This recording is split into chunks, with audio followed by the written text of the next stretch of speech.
其实呢，中美关系目前并不稳定，在这种时候，雷蒙多访华，它到底能够产生什么样的作用？高先生怎么看？中美关系是一个整体，你很难想象，比如说中美关系总体来说在不断的下滑，美国在反华、抽华、敌华的道路上越走越远，而经贸关系会一枝独秀。我觉得这种可能性很小。美国人现在应该明白啊，我制裁了中国，我对中国出口到美国的产品施加了关税，最后反过头来助长了美国的通货膨胀。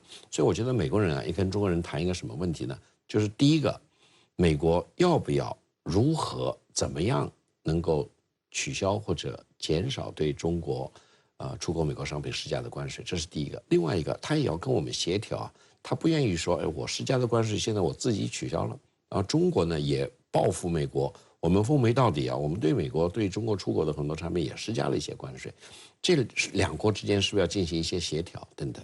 另外一个，现在西方国家基本上不说与中国脱钩，讲的是去风险。那到底什么是风险？中国是风险还是机会等等？这个要跟美国人说清楚。因为如果美国人把中国当作风险，那他的盟友愿意不愿意跟他一起走，做这样的极端的想法呢？总之，我觉得在目前这个情况下，不要对雷蒙多部长对中国的访问有过高的希望。但另外一方面，一定要在切合实际的角度上多做工作。举例来说，我始终认为中美之间的贸易啊，不应该做减法，应该是做加法。实际上呢，我们也注意到啊，就是雷蒙多访华呀，和前3位访华的美国高官，也就是国务卿布林肯、财政部长耶伦，还有气候特使克里，他待遇似乎有点不一样。雷蒙多呢是受到了中方的邀请，受到了中国商务部长的邀请的。那么前3位呢，其实都是中方安排的。孙先生怎么来看这个里面的区别？包括中方对雷蒙多的邀请。中美双方实际上在这个不同的部门是在落实这个巴厘岛会晤达成的一些共识，实际上在探索。当然说，我觉得是中美关系的整体的气氛不好，大家都在谈论很多问题。确实是美国无论是脱钩也好，去风险也好，美国对华的气氛，尤其是在马上面临大选这个氛围之下，你很难去说一下子改变。但是我觉得是中美双方从实务部门来讲，还是要探索沟通接触。相互了解的一个渠道，在探索中美重新正常化。这个正常化不一定是关系的正常化，就是要进行正常的部门之间的外交沟通。这个我觉得是非常重要的一点。我们千万不要以为雷蒙多来就跟我们谈商务方面的一些问题，不是的，他肯定在美国华盛顿已经经历了这么一个内部的程序，他从国防、军事、情报。然后呢，这个司法部等等方方面面都已经勾兑了，然后才说这么跟中国谈商务问题对美国最有利。所以我觉得我们应该知己知彼，知道他来葫芦里到底要卖什么药，然后我们呢有的放矢。我们千万不能够落到一个什么地步呢？关税我就谈关税，商贸我就谈商贸，这是不行的。我们一定要看到美国对华政策的一个总体，也要看到它每个部门的不同之处，以及他想跟我们谈的具体的专业性的东西。只有这样，我们才能够兼顾到中美之间的真正的重大的问题。在这样的一种背景之下，中美经贸合作未来还会进一步发展吗？我是作为一个经济学者，我研究中美经贸关系，就双方的贸易今后处越来越少。就是我们看不到美国能给我多少，我也没有看到美国想要我中的订单。如果我们要维持世界经济可持续、汇集性的发展，那他就必须要找到一个就中美共同能承担的，或者共同必须承担的这一部分的经贸，我认为是可以做的。但是高端的，我总感觉到已经不太可能。中美之间进行竞争，怎么去讨价还价，怎么有回旋空间呢？我觉得第一个我们要熬住。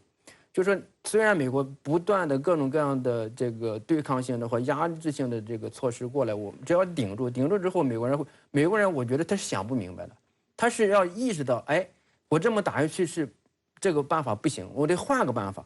大国之间的竞争，最终还是要以实力求谈判，以实力求和平。中美科技合作协定原本已经在昨天到期了。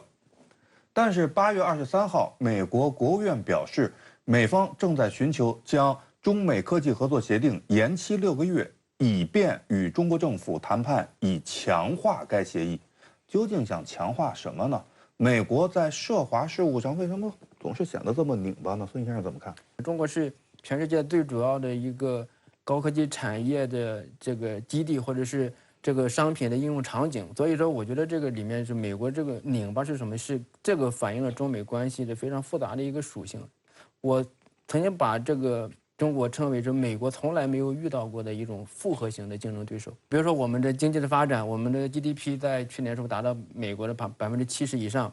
但是呢，我们又不像日本，我们是一个完全主权独立的国家，而且是联合国安理会的常任理事国。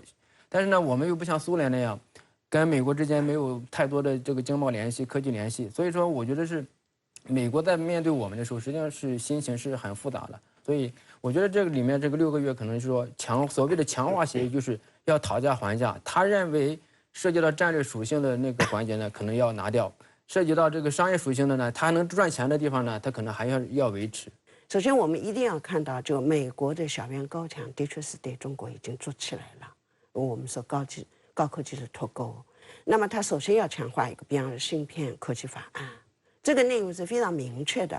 那另一个呢，我们一直得看它一个问题，就是说，计算，就是超算这个问题，现在已经非常明显的出来，这个问题可能在这里会体现出来的技术和后边的研发，最关键呢，它现在叫自动化的问题，就是人工智能和无人驾驶这一块里边，就它都会在这里体现出来。我认为这是一个。另一个，我们一定要看到另一个，就是通常小节法案里边的新能源是关键和核心。那么在这里边是会体现出来的。我现在担心的呢，就是现在他的总统令刚出来的，就8月9号出来的，就对华投资，这里边会有。中美之间的科技竞争现在确实是存在的，而且我觉得，这个实际上是中美2个大国之间的竞争的核心和本质。争来争去其实是一个科技竞争。对。那么在这种情况下，我们又应该如何来看待中美之间的科技合作？也就是说，在美国可能似乎有点你死我活的这个劲头之下，在这种背景之下，我们又应该如何来看待中美之间的这个科技合作？中美的这一条线和丝不能断，科技背后实际上就有个很大的交流，它的非常重要就是一个交流，就是科技交流可能比我们合作的框架，所谓的一个框架更重要。所以它在这个就是我们说的协议内有很多交流项目，因为我们很多项目都是在科技合作的框架内进行交流的。它不单是2个国家，实际上呢，我们和世界的很多合作也是通过这样的一种框架。我们跟世界就是已经签了64个了，所以为什么我一直说一定要签，这是脱钩和不脱钩的标志呀。而我们一定要承认，我们也在这个框架当中，我们培养了我们的人才，我们的确学到了很多经验。所以我认为世界的一般的学术交流和科技合作是必须的。高中间的，不管是我们拿不到，即使欧洲想到美国去拿高中间也拿不到。那现在就是对于美方的这个小院高墙，我们如何做好破壁人？除了我们自身的一些发展之外啊，比如说我们在科技方面，我们尽可能的去取得一些突破。除了这些措施之外，我们可不可以有一些防守反击？陈女士，自立自强不是一句口号，我认为要落到实处。我们可能真的要攻关，所以我认为首先是卡脖子的工程，我们一个一个要把它啃下来。那现在最关键呢，就是说光刻机已经断供了，就是从现在开始的，我们能看到日本和荷兰那边已经开始执行美国的芯片法案了，这可能已经没有多少余地了。我现在比较担心的呢，一个呢，教育和人才。因为我们现在这么一大批教育人才，我也不能说我们都是西方学来的，我们很多还是从西方学来的。因为卡脖子的工作是要有团队的，团队当中要有领军人的。钱可能我们不是一个关键的问题，但是我们的人才、我们的教育必须要用自己教育，因为现在美国是不可以的，现在日本和其他国家都在模仿了，不可能。那我们怎么办呢？所以我认为呢，我要落到最后是教育和人才。8月23号，美国国防安全合作局表示美国国务院已经批准向台湾出售 F-16战机上的红外搜索和追踪系统以及其他的装备，价值约5亿美元。拜登政府上台以来呢，美方以小批量、多批次的方式处理对台军售问题，这是要在台湾问题上塑造一种新常态吗？难道是要强逼中国接受吗？高先生？我觉得美国政府和军方啊，最近所做的事儿，他是在从根本上要掏空一个中国的立场。美国政府现在表面上还说他坚持继续搞一个中国的立场，没有改变，没有改变，没有改变。实际上他改变了，他实际上是要向台湾当局，尤其是台独分子啊，提供各种各样的武器，提供情报的支持，而且呢，很有可能会挑逗海峡两岸发动一个代理人战争，就是台湾跟我们大陆打，然后呢，台湾是成为美国的代理人，这还得了？所以从这个角度上来说啊，我觉得我们中国一定要一而再三的严正的表明我们的立场，而且要让美国人知道，他老这么掏空一个中国的立场，到一定的时候，他会越过一个不归点，这个不归点很关键，这个不归点最终美国人会大吃一惊，根本不符合美国的根本利益。所以啊，美国人不管用什么样的花招，不管怎么样去向台湾提供各种各样的军火等等，我在国际上接受采访的时候说，你美国人向台湾提供的各种各样的军火武器，最终都会在中国的军事博物馆里被展示出来。2024年的大选啊即将开始，这个会对美国的对华政策有什么样的影响？到2024年，在整个美国总统大选期间啊，美国的反华、仇华、敌华会达到一个新的高度。对，这一点呢，我们一定要有充分的思想准备。然后呢，取决于明年11月到底谁赢得这个总统大选。我个人认为，从2025年的1月20号新总统上台，不管是拜登还是共和党的什么人啊，一直到2029年的1月20号，中美关系会到最惊涛骇浪的时候。2029年，对，因为为什么呢？我觉得美国现在已经到了绝望的地步，他到了要铤而走险，就他要把所有的牌都给打光，他一定要扼住中国。我们中国如果坚持发展是硬道理，在今后10年里边，始终以发展做我们的首要目标的话，美国打不垮我们。另外一个，美国本身的问题，像陈老师刚才讲的，都会慢慢的暴露出来。美国的债务是无以为继的，而且他最近几年解决了很多的问题，但是真的是水淹金山，印钞票、发钞票等等，这样的发展它没有后续的可能性。它到一定的时候，这个泡沫一定会破灭。所以从这个角度上来说，您刚才讲制造业回归，我始终是怀疑。如果美国现在能够从德国、法国、其他西方国家去把他们的企业引到美国去的话，那他的这个盟友关系也很麻烦。法国总统已经说过了，你怎么在背后插一刀呢？你怎么能够到法国来把我们的法国企业勾引到美国去呢？德国也大吃一惊啊！哎呀，不仅北溪1号、2号被炸了，美国还跑到德国去，要求德国公司，尤其是巴斯夫这样的公司搬到美国去。另外一个最根本的，美国说基础设施等等，我个人所知，到今天为止，美国没有真正的盖一条像样的公路。